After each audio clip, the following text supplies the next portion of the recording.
Дали сакаш да бидеш астронаут? Не мора да бидете супермен или супер девојка за да летате во Вселената.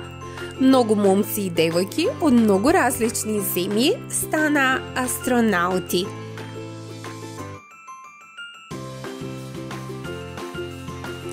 Ако сакате да бидете еден од ретките луѓе кои ќе ја доживеат возбудата на издигнувањето во воздух, ќе ја видат земјата од високо и ќе лепдат во вселенско летало, тогаш еве како да го направите тоа.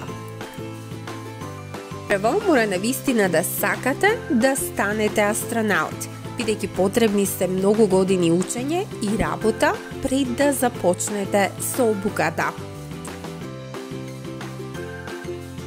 Повеќето астронаути започнуваат кога се меѓу 27-та и 37-та година од животот.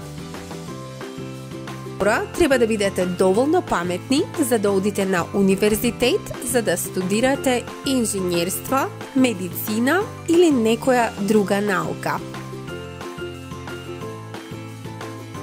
Многу астронаути учат да бидат пилоти во воздухопловните сили на нивната земја.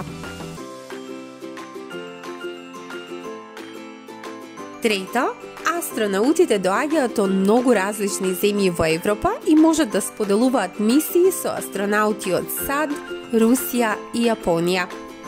Тие треба да зборуваат повеќе јазици, како например англиски и руски, за да можат сите да разговараат еден со друг. Четврто, мора да сте здрави, бидејќи обуката на астронаутите и вселенските летови може да бидат многу заморни. И на крај, на вселенското летало, астронаутите живеат и работат на многу мал простор, така што треба да бидете добри во комуникацијата со луѓето. Дали сте се уште заинтересирани? Ако е така, можеби ќе станете еден од момците или девојките кои орбитираат околу Земјата во вселенски летала, шетаат по Вселената или ја посетуваат месечината. Среќно и се гледаме во Вселената!